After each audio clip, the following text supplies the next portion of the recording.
Welcome back to DM-Nastics, the gym for dungeon masters to work out their minds. I'm one of your hosts, DM Neil, a.k.a. Joe. I'm the other one. Can't take him anywhere. That's the GM Tim. I don't think I've ever let you introduce me properly on your own podcast. No, it's fine. It's fine.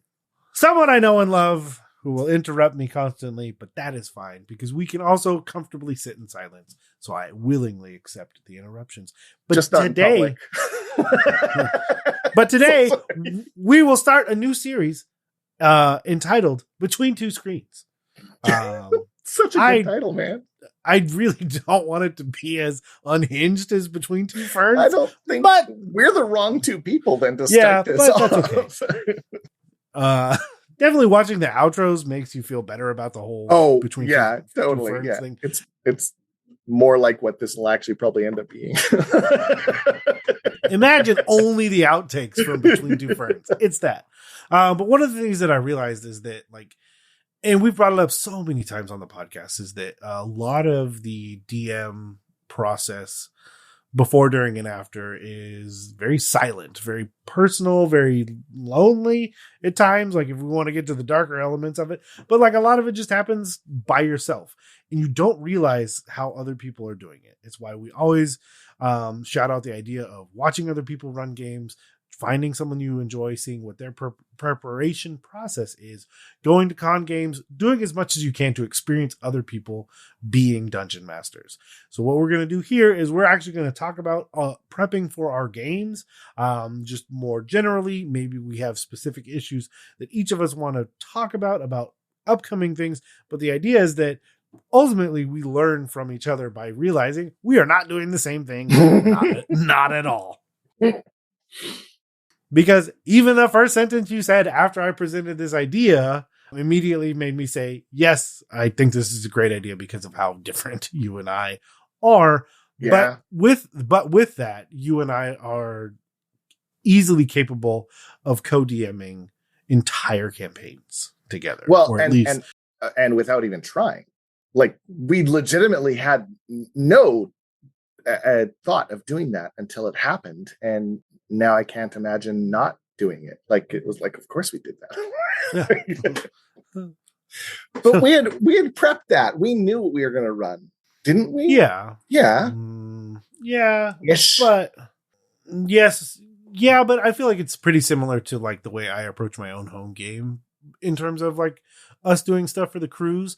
But there are also very different elements when it comes to that because you are leading in a very different way. Like, you're engaging with your players in a different way. You're engaging with the process in a different way. Like, you have a lot of things set up for you in some aspects. For those lists, like we're talking about the 2023 D20 cruise, the first one. And we both had tables with only 3 people in it. We had written a story that was kind of like tangentially happening. And because both of our tables only had 3 people, we're like, hey, should we just smush them together and then co-DM at the same time? And our tables were down for it. And it was actually stupid fun. It was probably one of the most fun I'd had running a game. And it set the precedent for us, shenaniganing against all of our characters and players from then on. It really, really makes me want to look into the avenues at which that could work, especially if you have epics.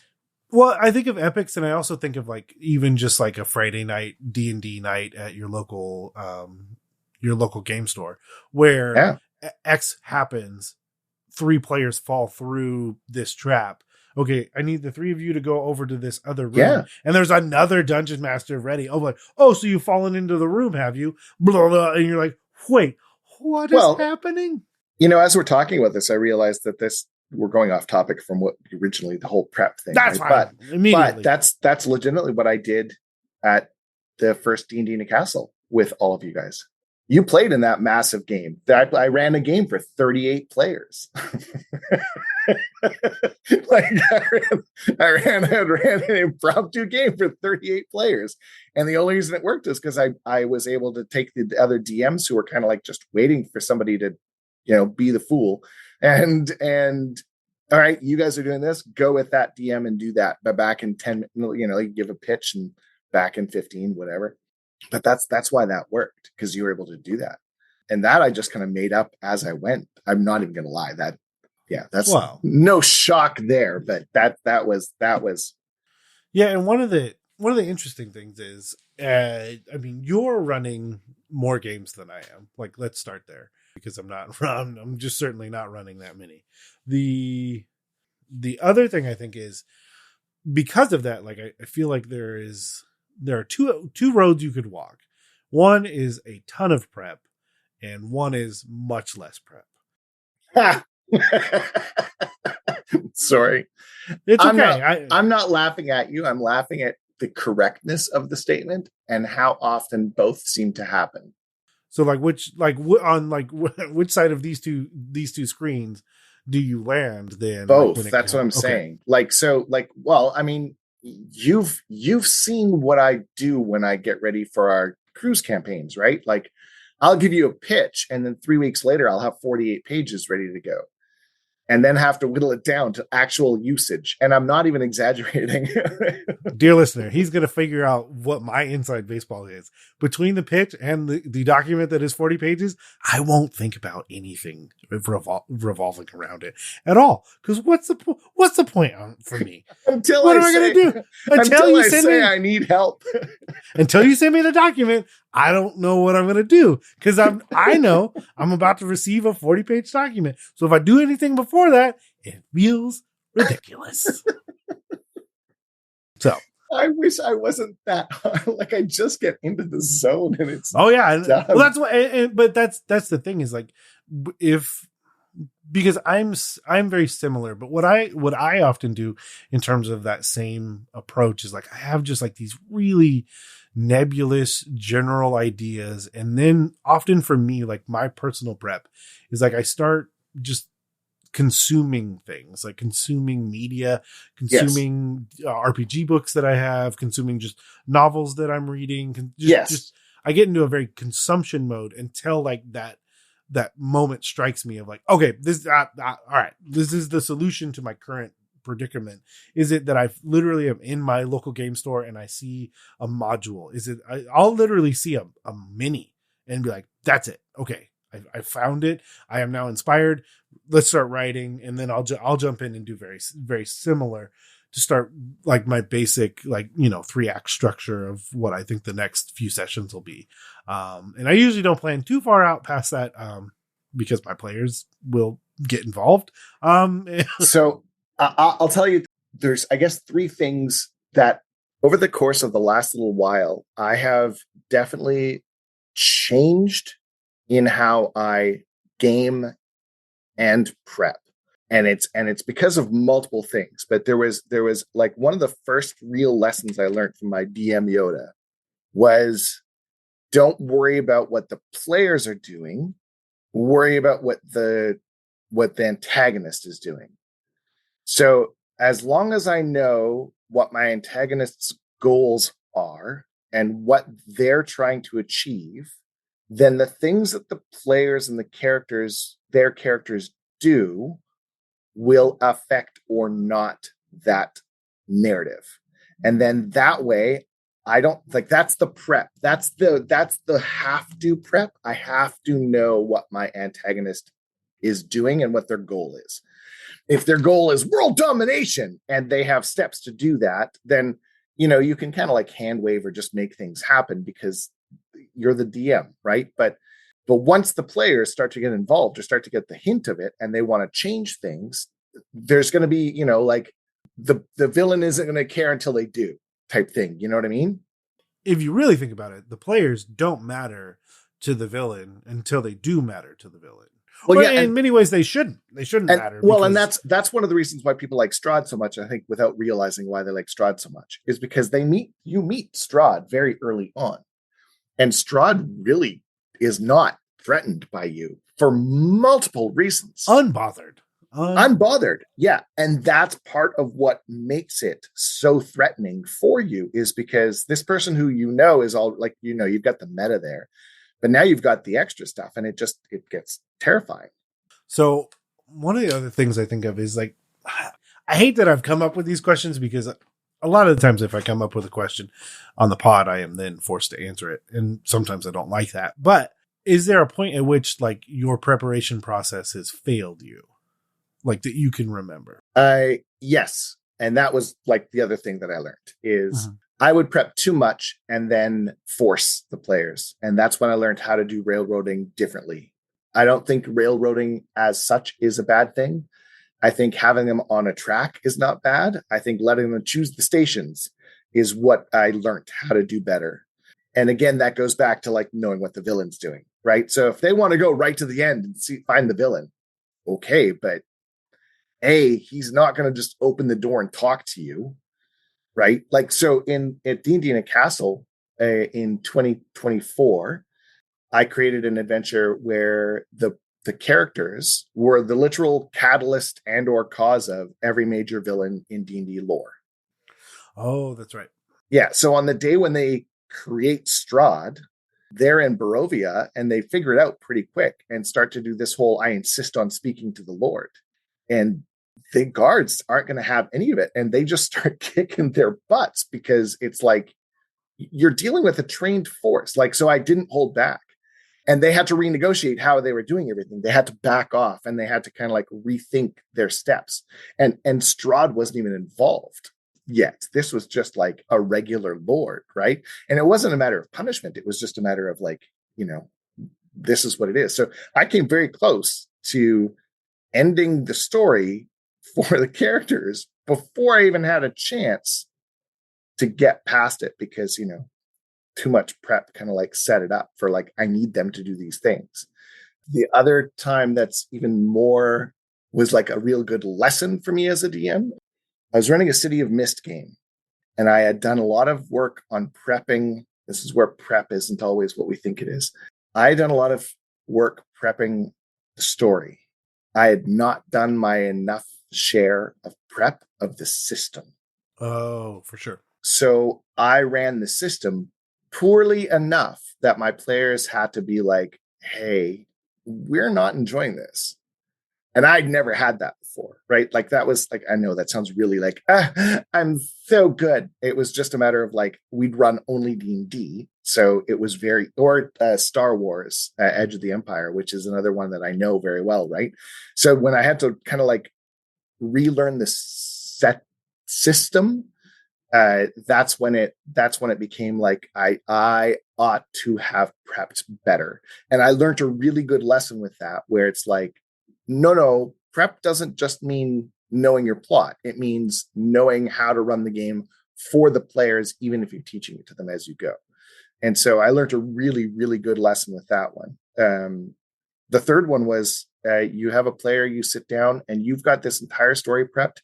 You're ready with the system and they make a decision because you allow it. And I think you really should allow it sometimes. And it just breaks the entire game and you have to just go on the fly. So therefore your prep is kind of like left in the background. I will say that because of rule number 1 of knowing what the villain will do or the antagonist is going to do, having your prep being done means that either you could pull it back later or there's elements you can draw into it, even if you're kind of like doing that quick grab and go on the fly. I don't think there are very many DMs who have no prep done. I think that it's an idea of like what we define as prep individually, preparation. And I think that's the kind of big thing. I talk too much. And so, nope, you're good. No, I answer that question for you. Yeah, it's the point. Well, it's the point. You answered it 3 times. It's the point of the conversation. If it makes you feel better, I remember doing that with a system. And what I realized in the moment was I had over prepared and being able to answer questions for the players based on the system. And I was woefully unprepared for what I was supposed to do. That's it. System. That's exactly and it. Like, I could answer all of the questions they had, but what I quickly realized is I don't know what I'm supposed to do. Yeah. So for me, it was masks. And I was like, wait, I'm not, and cause at the end of it, I'm not supposed to roll. So I did quickly get there of like, okay, wait, I understand what my role is, but I was so set on making sure that I knew what they needed to do so that I could. City of Mist is the same system. Yeah. Oh, that's right. it's Because the yeah, yeah, PTBA. That's right. It's yeah, built off of that. Yeah. yeah. So I did a woeful job that first time that I ran masks. Everyone still had a good time because I quickly learned what I was supposed to do in those moments. But I've definitely had it where the third has happened because I was unprepared. Like I've definitely felt very unprepared in moments where the rug gets pulled out from under me and I just don't have anything in that moment. What have you done in those situations? Like, do you just try and fumble through, or do you like, I got to go to the bathroom, or like I have done it where they've broken a. There was a scenario where I was like, we got to call it early tonight. I actually have nothing else I can do for you. Yes. And I would much rather say, like, it was a great hour and a half. We had a lot of fun. Let's pause here and we'll just keep going next game. Like I have done that. So it depends on the scenario because like that's not something I get to do or get to choose if I'm running a con game. But True. I have done it at my home game where I'm like, okay, here's the deal. I'm just being open and honest, like, hey, we got to a point so much faster in such an interesting way that I'm gonna need to stop and we're gonna need to come back. But what I build in and what I've realized, and this is going all the way back to my time being in IT, where you can create a culture based on it just repeating a certain thing. So we had a system that would go down every Tuesday at 9 a.m. And the first times that would happen, people are frustrated by that.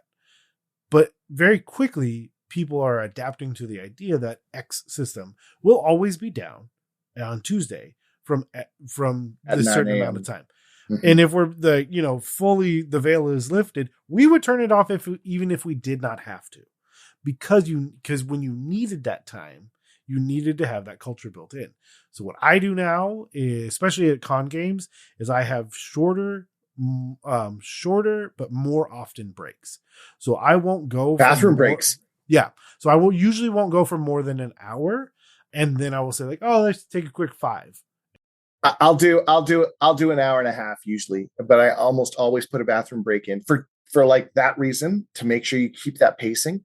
I will say, if you're listening and you have not run con games or not run them often, don't do this until you're ready for it. Because if you force a break and you haven't learned how to do that con pacing where you have to kind of keep it going and you have to be done, and I think that there is nothing worse at a con game than having the people come up to you at the end of the con saying, you need to leave now. We're trying to close. No, we're almost done. They don't care. Like they don't care. You need to finish that adventure. Like your players literally have to get up and go. And to not finish a story or to be rushed at the very end is probably the worst thing. So I would say, like if you're listening to us and being like, hey, a break is a great idea, make sure you know your capacity and speed for pacing at an adventure series first. Yeah, you may have that slush time from a con, or it's literally no, you are hot swapping every single table for every single thing. I'm gonna okay, since we're talking cons for a moment, I'm gonna make one like absolute. I don't care how long you've been running a game. I don't care if you wrote the adventure. I don't care if you've done it 25 times. Read the adventure every time. You need to know that adventure before you sit down at that table. You need to be able to be like, hey, they're going to fly through this. You'll know within the first half hour how fast they're going to pin through it. Add in a few other monsters. Take away a couple monsters. Make those hits hit harder. Suddenly they have less hit points. Don't worry about it. The players won't notice. And especially if you don't be like, oh, he's only got 2 hit points, you're going to get him. And then they all roll under 10. There's nothing more frustrating. Never tell them the odds, right? Like, pull a hand solo. Nice. Never Yep. tell me the odds, right? And I think that's like but you need to know that adventure beforehand. And I have witnessed way too many people who go to run an adventure, and it doesn't matter if it's D&D or not, and they don't know the adventure. You don't need to have it inside out. I'm not expecting you to memorize it. You need to know the beats, you need to know the key moments, and you need to know where they need to be at the end. And you have 3.5 hours, usually it's 3.5 hours, to finish it. So get it done. Don't, like that's what pacing is. It's knowing where they have to be at this time, and then watch your clock. If it's like, an hour in and they're through half the adventure, you need to add more in to make it difficult for them. You don't want to like lock the door behind the plot, or lock the plot behind the door and not throw away the key, but you need to make it like maybe they have to find the key, like maybe they don't actually have the right key. Maybe it's over here instead, like you need to be able to move the story enough so that you can actually have them enjoy it all the way through. And if you don't know the adventure, you cannot do that. You can't just pick up an adventure and read it on the fly and run it at a con. I think there might be like I'm sure somebody's yelling at their phone or their like screen right now being like, that's not true, I can do that with, and throwing out an adventure you can do that with. But I think that in general, you need to know the adventure, you need to know the beats. Yeah, and even rereading it could, it's like everything. Like time goes on, you become a different person. Even rereading it 5-10 years. How many times have you and I reread the stories that we've written and been like, "Oh, we need to fix this." Like, how do we? This is not what we rhyme. What two fools wrote this? Yeah, idiots. But on that hilarious note, that has been Between Two Screens. And of course, if you enjoyed this episode, you can head over to Apple Podcasts or your podcatcher of choice. As always, it is someone in overalls with a giant net catching pods for you.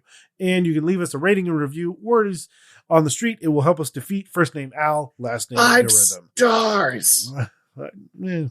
3. I don't know. 5. Give them 5. It has to be 5. And of course, if you wanted to email us and tell us about how you've been prepping for your games, you can always go to dungeonmasterblock@gmail.com, or you can head over to your social media of choice. We might be there, and find us at DMS_block. And you can find me at JoteManiac. And I'm the GM Tim at the GM Tim on Instagram and Blue Sky, and thegmtim.ca on my website. Leave me a comment about how you prep too. I'd love to hear about it. And of course, for everything else on the network, you can head over to blockpartypodcastnetwork.com. And of course, our intro and outro music was brought to us by none other than Bombarded, which you can check out at bombardcast.com. Let's head to the post-workout cooldown and stretch with the light bulb.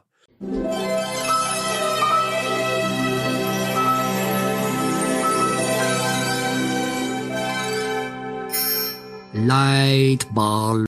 Okay, what you need to do is you need to go and find yourself a notebook. Are you telling me, or are we telling the viewers? No, just the listeners. Go find a notebook. And so what I have recently found is I'm doing Dungeon 25. I did Dungeon 23. I took a year off. I'm doing Dungeon 25 now. I'm doing it more with a more concerted effort. I'm really trying to build out like whole sections of a dungeon and then kind of like reverse engineer those. And just to remind me and the listeners, that's where you like write a dungeon every day, or you like a dungeon draw out a square each day. Yeah. Okay. So you draw it out, you do a short description, but the idea is to just kind of keep that muscle working where you're doing one dungeon room a day. Like I said, I've approached it very differently. I haven't tried to stick necessarily to that strict schedule because I'm trying to build out more like elaborate things that connect more directly to each other. The first year it was just like anything that came to mind, I threw it in. But what I found was that I didn't necessarily enjoy the direct graph paper notebook. And what I instead have found to be much more enjoyable for me is a graph dot, where there are not lines between, just the dot ones. Mm-hmm. So the squares are all there, but you're drawing in those squares. There's something about it that allows for certain angles or curves that like just, and they mess me up a lot. And so what I've realized is like I've really, really enjoyed, and I think this is a great way to like build dungeons and not feel those restrictions, as small as they may be, just those lines. So yeah, if you can find, I'll see what I can find and check the show notes. There'll be something in there. I don't quite know what it is because I don't even remember where I got the one that I have. I know where you go. You go to your local bookstore. I almost guarantee you there will be a notebook there that will have these dots. Don't go to Barnes and Nobles. Don't go to Indigo if you're in Canada. Go to your local bookstore in your hometown. They will have it. I promise. Yeah, there you go. find a human, talk to a human and say, Talk hey, to a human. hey, other human. I heard on this podcast from other humans, we think that I need a dot notebook. Yeah. Yes. Perfect.